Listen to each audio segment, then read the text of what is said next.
नमस्कार मित्रांनो, आपण पाहत आहात आमचा गुरुजीज ब्लॉग यूट्यूब चॅनल आणि मी आहे रावसाहेब फुंदे।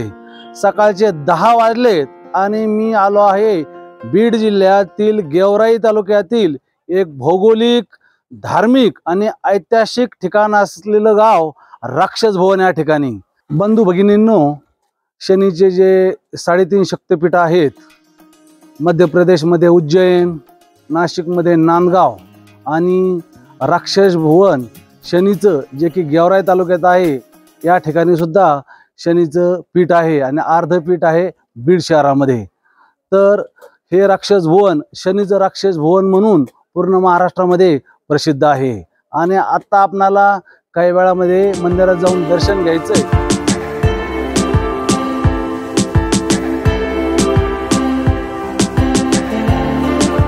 मित्रांनो, जे शनी महाराजांसाठी पूजेसाठी लागणारं तेल, त्याचे दुकानं आपल्याला या ठिकाणी दिसत आहेत।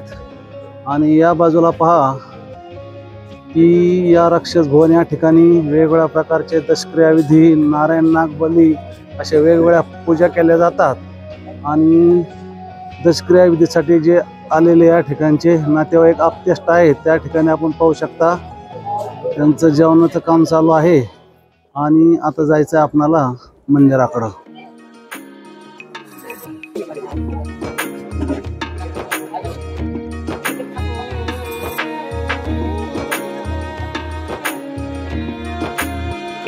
प्रथम पीठ शनी महाराज संस्थान श्री क्षेत्र राक्षस भुवन शनीचे मुख्य प्रवेशद्वारातून आपण आता शनी महाराजांच्या दर्शनासाठी मंदिराकडे जात आहोत।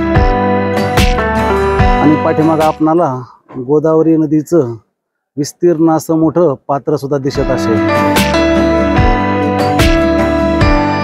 बंधू भगिनींनो, जे बीड जिल्ह्यात आणि पूर्ण महाराष्ट्रामध्ये प्रसिद्ध असलेलं 3.5 शक्तिपीठ जे आहेत शनी महाराजांचे, त्यामधलं पहिलं शक्तिपीठ राक्षस भुवन या ठिकाणी मी आत्ता आहे। माझ्या पाठीमागं शनी महाराजाचं मंदिर आपण पाहू शकता। आपणाला मंदिरात जायचंय।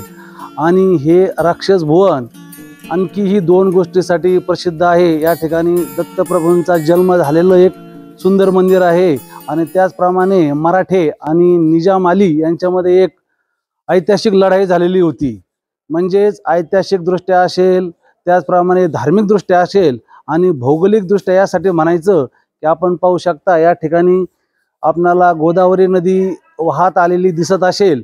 त्यामुळे हा पूर्ण परिसर अतिशय सुजलाम सुफलाम आहे।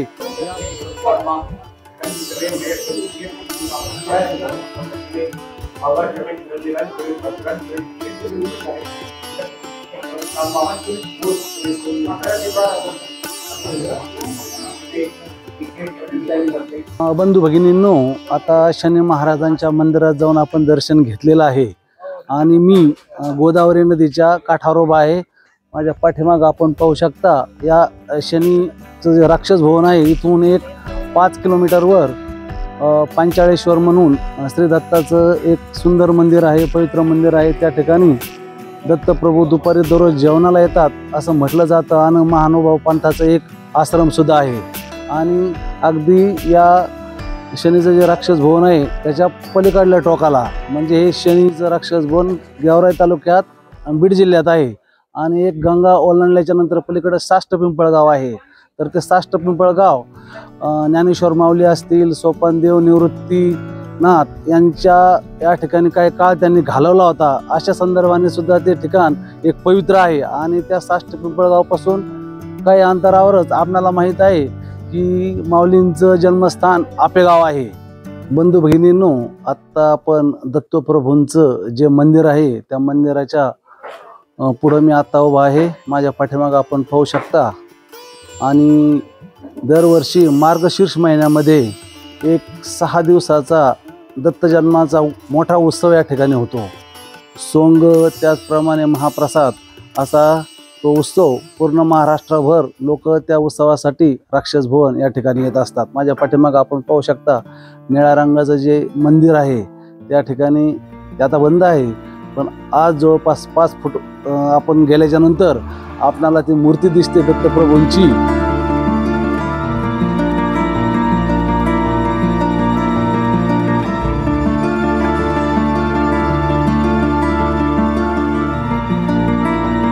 मित्रांनो, प्रभू रामचंद्र सीतामाता ज्यावेळेस वनवासामध्ये होते त्यावेळेस राक्षस भुवनमध्ये येऊन त्यांनी आत्ता आपण या बाजूला पाहतोय त्या दत्त मंदिरामध्ये दर्शन घेतलेलं आहे असा रामविजय ग्रंथामध्ये उल्लेख आलेला आहे। त्याचप्रमाणे या ठिकाणी जे शनी महाराजांची स्थापना आहे ते प्रभू रामचंद्रांनीच केलेली आहे याचा सुद्धा शास्त्रामध्ये उल्लेख आपणाला आढळतो। राक्षस भुवन आणि हा पूर्ण परिसर माझ्यासाठी एक आठवणीचा भाग आहे, कारण मी 1993 साली शिक्षकी पेशामध्ये म्हणजे शिक्षक म्हणून रुजू झालो। ते तळणेवाडी गाव या राक्षस भुवनपासून एक 5-7 किलोमीटरवर आहे आणि 30 वर्षापूर्वी मी या ठिकाणी जॉईन झाल्याच्या नंतर तळणेच्या वाडी या राक्षस भुवनच्या शनीच्या दर्शनाला आलो होतो।